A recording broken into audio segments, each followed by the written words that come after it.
guys? This is the Cook and the Coach podcast. I'm Kenny. I'm the cook. Baeza, I'm the coach. Welcome back, guys. Ooh.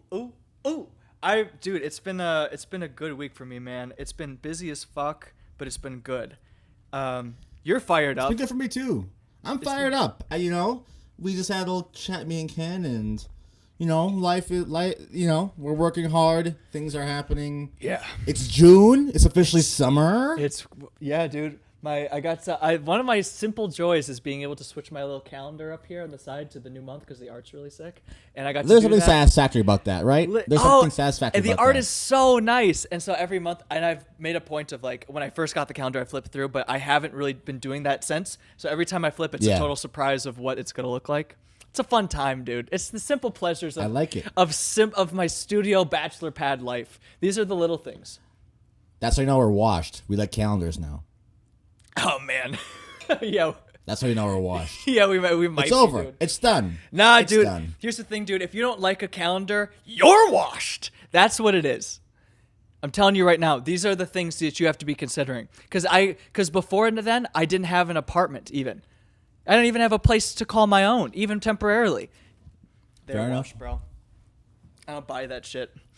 It's a simple. Fair enough. Dude, I make my own fabric softener now. You're washed. I'm not washed. Straight up, dude. That seems highly necessary. It's a budget saving thing. It's really inexpensive. Is it though? I think so. I literally just use distilled vinegar and like tea tree oil. It's really cheap, and I think might be better for the environment. I really don't know, but no, that's been like the dream of this apartment, just being able to like build the sound panels. Like find a sofa on Facebook Marketplace. I didn't even have a sofa before I moved into my apartment. Like find a rug that works. Like build a desk. Like all these things I've never done before, dude. Find an ottoman that works in a certain space with a certain color. Like all these things, dude. I'm leveling up. Feels good. I love it. I'm here for it. It feels great. I'm here for all of it. Let's go. Yeah, I might be doing I might be installing some shelves right behind me here. Like little like invisible shelves, like or I forget exactly the word, but the type where you don't see the support holding it up. It just looks like it's just part of the wall. I think I might be putting some right up here for like a little herb garden and a couple little propagations of some plants. I might be doing that in the next couple weeks here. So the background might start to change. This might go over to the other side. I might have a plant hanging up behind, so it'll be good. This lamp actually might go away, and I might actually be installing a little hanging thing in this corner.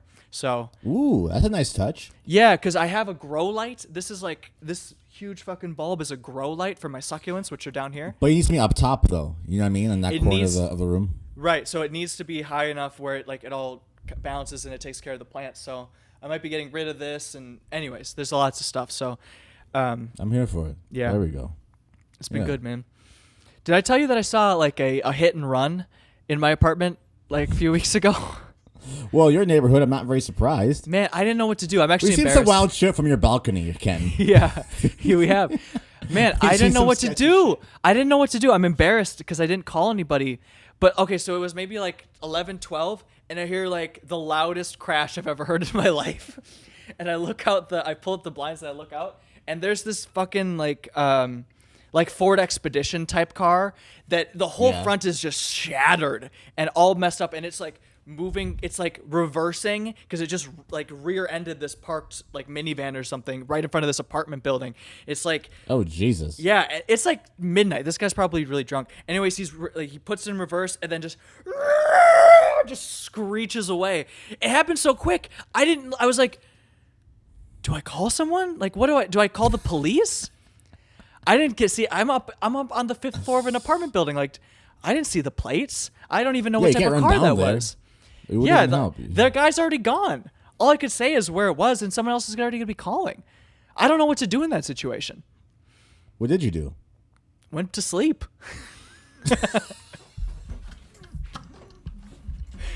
Got some shut-eye. I didn't know what to do. I'm embarrassed to say. I don't know what to do, man. They came out later. They saw. I don't know. What do I do in that situation? Do I call the police? I don't know. Going to sleep wouldn't be my first guess. But no one was in the car. The drunk guy already drove away. What do I do? I mean, sure, but you just went to sleep. I mean, I probably like brushed my teeth first. Like I didn't just immediately clock out. You had your lavender mist going. Yeah, dude. Took your melatonin. Oh yeah. Yeah. Did some Got yoga and then just clocked out. And then Oh yeah. my god. I did Went though, to man. sleep. I did. Do you sleep well? Like a baby. Unbelievable. I don't know what to do, man. What would you do in that situation? I don't know what to do in that situation. I don't know. I probably wouldn't go to sleep right away. But what would you do? Would you call someone? I mean, I heard the crash after, like, I heard the loud noise, and I was like, you call cops, be like, hey, yo, it's a hit and run on this corner. This is the license plate the car got hit. yeah. I mean, yeah, I guess I could go down there and get the license plate of the car that got hit. Don't even take like 2 minutes. You just call the cops. Yo, hit and run. This street corner. Boom. That's it. Just leave them. That's it. And yeah, I mean, is that even? I guess then they would send somebody over. Probably should have done that. Yeah. But I heard this loud noise, and I wasn't What sure. the fuck you mean? Who do you call? The police, motherfucker. But What do you mean? the owners of the car would know that they got rear-ended, so they can just call it in. What's the difference? Were they in the car? No, the minivan was parked and they were asleep. It was late. The owner came out later. I like looked out the mirror right before I went. How much later? How long later? Maybe like 5-10 minutes. Like they heard the noise. Okay, so you're gonna call the cops by then. So by the time he's calling the cops are already there. Boom. So they just got out to meet. Yeah, I guess that I Yeah. should do that next time. Help a guy out. I just didn't think it would be. I mean, yeah, if anything, it's just getting the cops there faster, so it just saves the step for them. Ken, if that was your car, and like there's people watching, and they stood there, No, okay, but that's the thing though. It's like I you'd be actually like, "Yo, call somebody." Yeah, you're right, but I didn't even see, like, if I was like, yo, call somebody, and they're like, I didn't even see the crash. I just saw the car drive away, and I didn't even see the license plate because I'm a block away in an apartment building. I'm like, oh, touche. But no, you're right. Next time I see a hit and run, which will probably be like in a week, I'll do that. I will say, man, it's been like pretty chill overall in the neighborhood. It's been nice. Not a lot of crazy shit. I go, that's like a chill week for you. Is to say you hit and run from your apartment window. Well, that was a little, yeah, just a hit and run. Not a lot of crazy stuff's gone down. I'm just hoping that they don't. I'm hoping I can get that COVID discount on the apartment again. But we'll see if they keep that long enough for me, like when I re-up, or if they bump up the prices. Because if they bump up the prices, I might need to vamoose. Might need to get out of here. Let me ask you this, Ken. Are people actually ready for regular life? I think some people definitely aren't. Like, have you seen the people jumping in the NBA? Like, the fans just literally running onto the courts? Holy shit. Yeah. Dude. Yeah. Dude. It's a lot of crazy They're people. wildin'. The energy Wildin'. looks insane. Like, I saw videos from the Knicks stadium. Like, that looked insane. Oh my god. Yeah, people are going crazy. So I think a lot of people are not ready. And okay, here's the thing, man. I saw a lot of basketball players like saying like the reasons that they think that people might be charging the court. And some of them I think I just disagree with. I think people have been locked inside for a year and they've lost their minds, and now we're seeing it. Like, this is like when you take something personally and it had nothing to do with you. It has nothing to do with you. It has to do with them. They're insane now. We've been locked down for March last year, so 13 and a half months. Yeah. May's not really locked down. May was like... Agreed. Yeah. Transition. 12, 13 months people were properly locked June's down. like the last step before like we're in the clear. Yeah. So right now we're almost at the end. It's 2-minute drill, fourth quarter. Yeah, This is where exactly. we are right now. Yes. And motherfuckers can't handle the pressure. They can't handle the pressure, dude. It's 2-minute drive, fourth quarter. We can't handle the pressure. Motherfuckers are wilding out. Wilding out. Their brains already got broke. You got to give them time to recoup. It has nothing to do with the players. Everyone's excited just to see other fucking people, to hear like anything live. It's crazy. The people are going nuts. I think two different people charged the at different games. Like people charged the court. People have been throwing like water bottles or just things at players. Which I mean, none of this is good. This is all bad. But like it's been a variety of weird shit. I'm sure there's been like a level of trash talking that's just been unbelievable. Oh, for sure. Right. So I've been out to the clubs last couple months here. Things there've been less restrictions. Yeah. And it felt somewhat normal. Mm-hmm. I went this last weekend to the club. Mm-hmm. And there was a shift. Really? This weekend there was a shift. So beforehand it was like, okay, things are opening back up. People were like happy, Yeah. But there was a shift this past week. What happened? It wasn't even like things that people did, but there was this feeling of like things are gonna pop off and like what do you mean? Like violence? I don't know, man. What? Pregnancies? Violence? What are we talking? All of it. All of it. Jackrabbit. Mayhem, dude. I could feel it. Really? So what do you think? It's like a few weeks away. So you felt the what would it be? The riptide, the undercurrent. I feel it. I feel it. I was around people and it was different from the last few times I went out. It was just different. I could see in their eyes by the way they were walking, the way they were maneuvering. Motherfuckers are ready to be unhinged. Dude, you're the canary in the club, dude. You're the canary in the club because you're very extroverted and you've been out there a lot, so you can sense when things are changing. I'm also a very good sense of energy, even though I hate that word energy, but a very good sense of like, yeah, the vibe. What other people, yeah.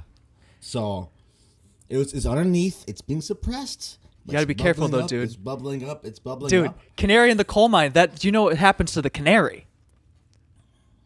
So you gotta be careful, dude. You gotta watch your back. You gotta get like out of the situation in time. So this past weekend, and this is part of my coach's corner. So this past weekend, we had the first round of the semifinals for the CrossFit Games, right? Right. So, and they had like packed events. Mm-hmm. They had a packed event in Australia. Yeah. They had like a packed full-seated event in, I think it was Pennsylvania. Okay. Like full like arenas. Wow. Like, full of people. So crazy. And even like the CrossFit Games athletes were like, it was kind of wild in the stands for a CrossFit Games event. Yeah. Yeah. Now they're having one of the semifinals in Minnesota this coming weekend, and I'm going. Oh, good. Dude, that's going to pop off. And it's going to be like the first like major sports event where it's going to be like full capacity. Wow. In Minnesota since everything went down. Wow. Dude. And you're going to be there. Dude, I'm going to be there. What is it at the XL? Where is it at? No, at Vikings Lakes. Oh, okay. TCO Center. Okay, gotcha. Yeah. Dude, that's great. That's going to be insane. Matt Frazier, basically the Michael Jordan of CrossFit, is going to be there watching, he said. So it's going to be crazy. What? Like, you just shake my hand. That would be like... If I shook his hand, it'd be the equivalent of like shaking like Usain Bolt or like Michael Jordan or like LeBron. Yeah. It'd be the equivalent of doing that if I could like... Wow, really? So if I get to meet him, I would flip out. Damn. I would flip out more if I met him than if I met like Tom Brady. Really? Personally. Yeah, I could. I look up to him that much more. Wow, man, that's insane. That's exciting that the Minnesota actually has an event like that. I didn't know that we had anything like that coming up for a while. Leads really well into what I've been thinking. I think that things are like the energy at live events is going to be absolutely insane, and I think it's going to last for a while. And I think that this is the time where if you haven't tried a certain type of event before, you should try it now because it's going to be a very special, particular energy that you might not be able to replicate maybe ever again. Because after COVID, this is totally new. So, for example, I was thinking like last year, like Oktoberfest got canceled. And last year was the time I was actually like, okay, this is the year I want to go to Oktoberfest and check it out. And then it got canceled for obvious reasons. This year, I feel like it's going to absolutely pop off. It's going to be insane. So I feel like there's going to be so many things like that, like live music, comedy shows, sporting events, anything like that. Like I feel like go to those. because the energy is probably going to be crazy. If the NBA playoffs is any indication, the energy is going to be totally insane. Dude, I couldn't agree more. I think about the Olympics. The Olympics are this year. Oh, they are. That's right.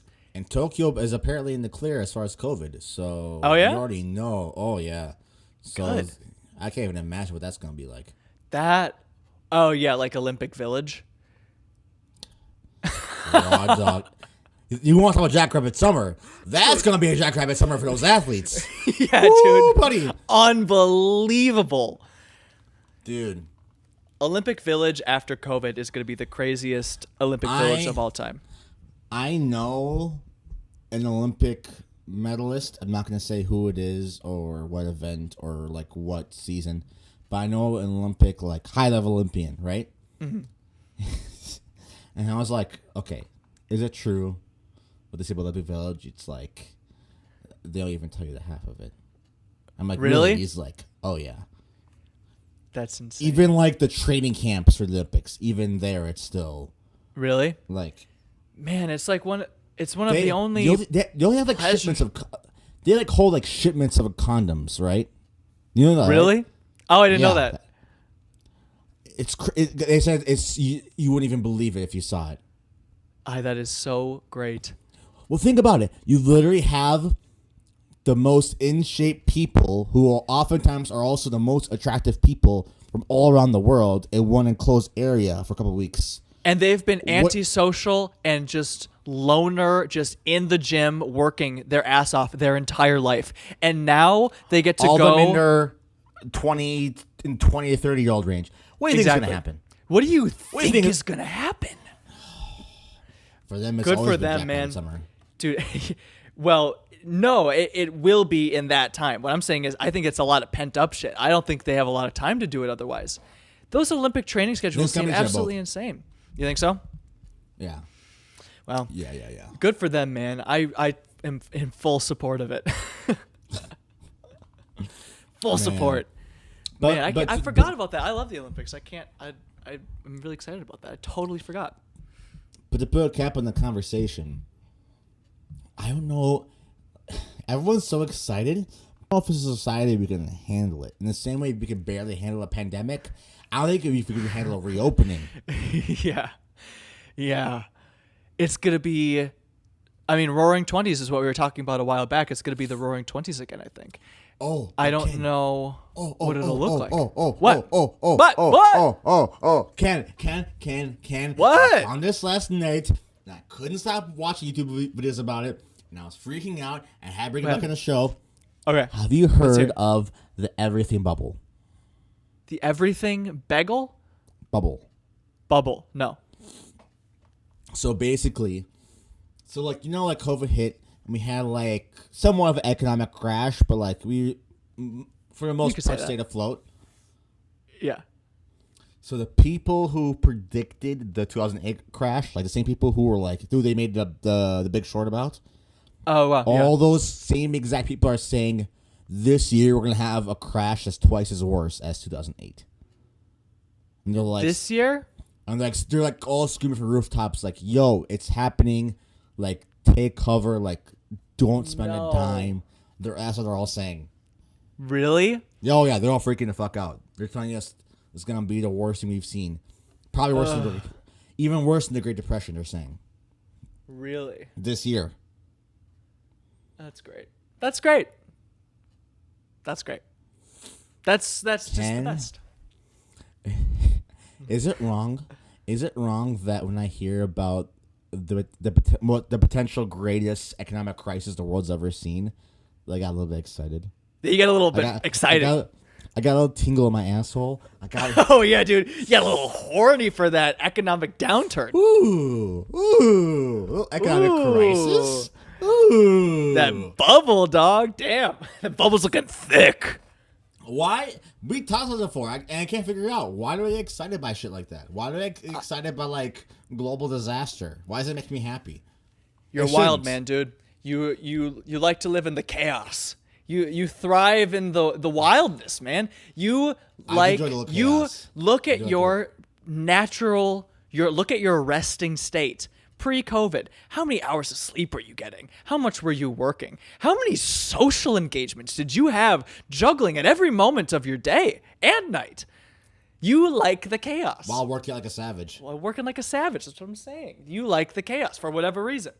That's why. That's why when you see that economic bubble, you're like, damn. You pop a little, you know what I mean? Like you get a little excited. Yeah, exactly.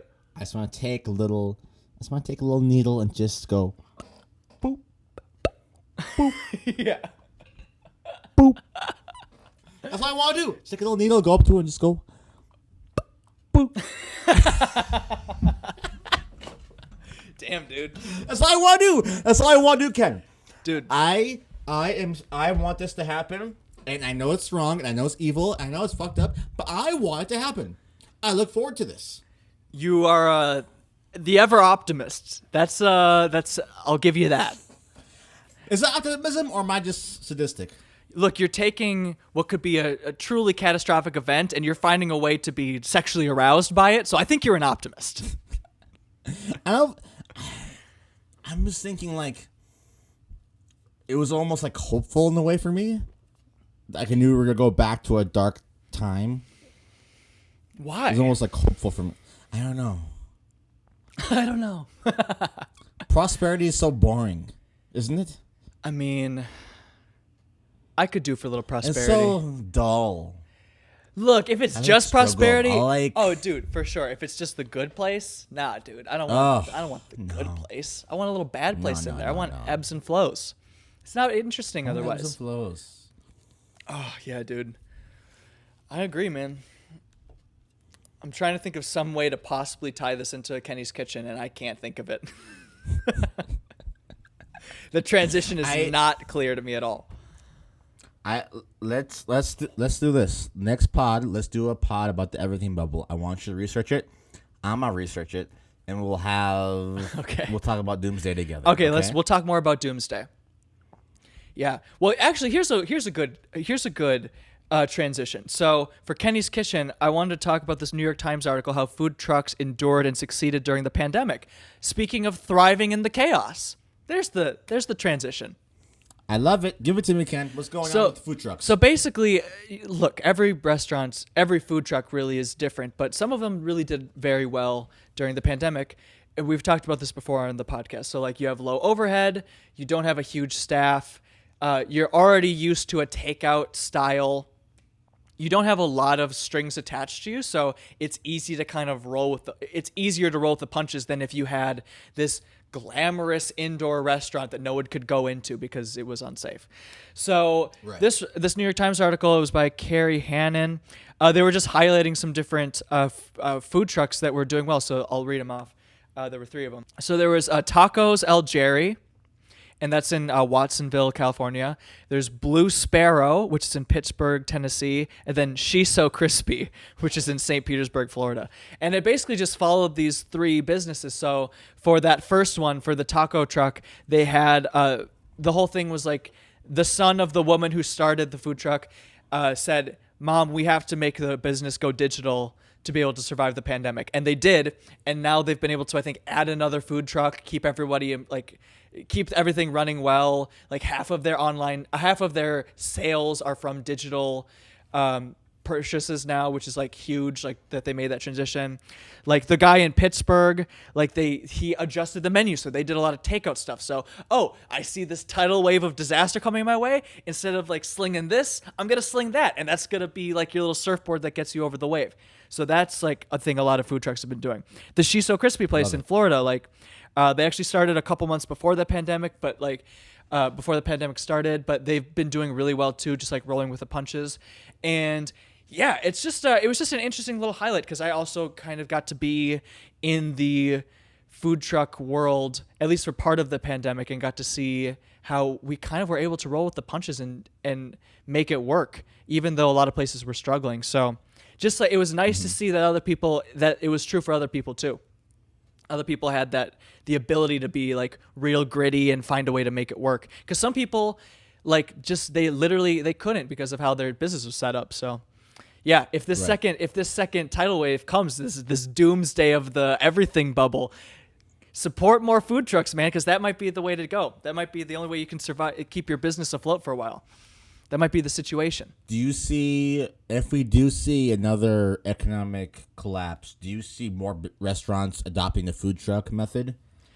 I would think so, man. I think that would kind of be the way it has to be. And I think that they would probably get better at, like, I think they would probably be more choosy about their delivery options.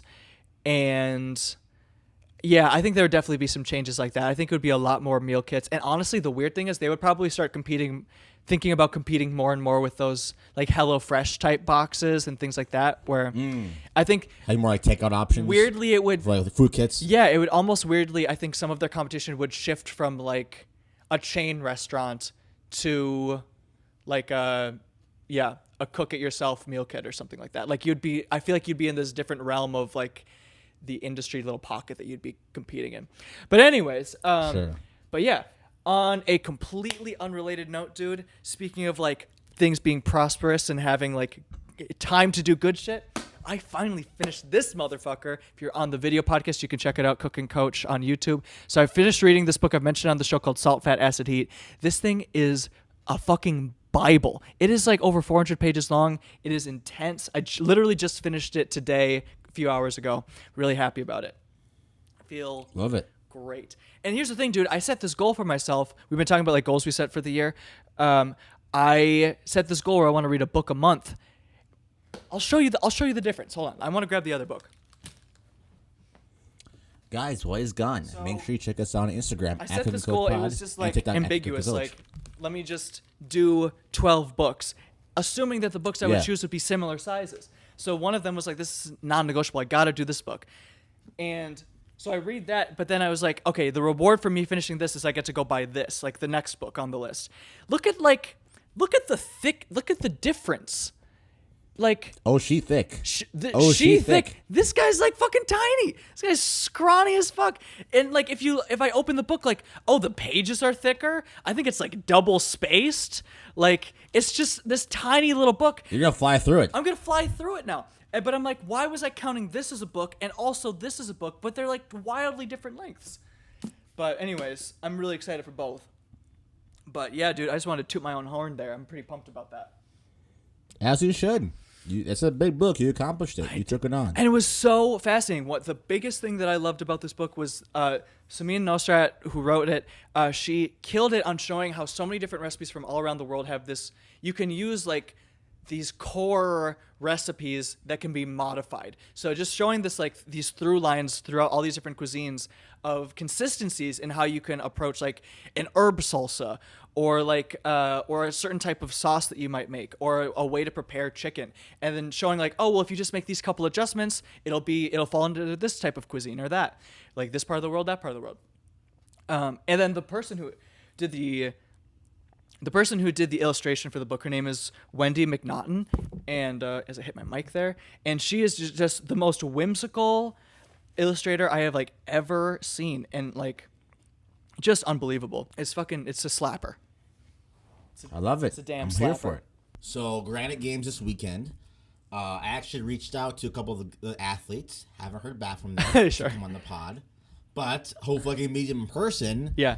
And because apparently they like CrossFit athletes like to hang out with people after the games are done. Oh, cool. So hopefully I can convince a couple of athletes to come on the pod for a few minutes, because that'd be huge. That would be sick, man. Talk to like Chrissy Ramo, Chandler Smith, all those people. Yeah. Some big names. Yeah. But so that's gonna be happening this weekend. I'll be there. It'll be super fun. It's so cool that we get to see like the semifinals for like what's becoming a major sport in America. Yeah. It happened like 20 minutes from my doorstep. That's sick. That's kind of sick. That is really sick. That's kind of sick. That's super exciting. So I'm super excited. Super excited for that. As you guys know, if you've been following my YouTube channel and my Instagram, I've been trying to cut weight. My buddy Time's getting married. I actually have my Okoboji weekend a week early this year. So it won't be in the 4th, but it'll be the week before that. I'll be there for like 4 days straight, so it's about to be wild out there. Go in. So I'm cutting weight for that. Yup. Also cutting weight so for the future I can compete in lower weight classes for powerlifting. Hasn't gone so hot. No. I dropped pretty quickly, and then I gained some of it back, and then I dropped some, and I gained some of it back. Ooh. So now, I'm officially off the creatine. Because you were saying that was helping, making you retain some more of your water. Is that right? And so, retain some more of my water, retain some more of my mass. So as of 2 days ago, I stopped taking creatine. So hopefully we'll see my weight start to plummet down a little bit, and I can get back into a rhythm of dropping a quarter pound to a half a pound a day. Okay. So if I get that rolling, then I think I'll be good for this cut. Sick. But what is nice though is I'm starting about 5 pounds lighter than I was last year. Okay. So I have a little bit of a head start. There you go. Nice. So, good, man. I'm so excited to see. A head start.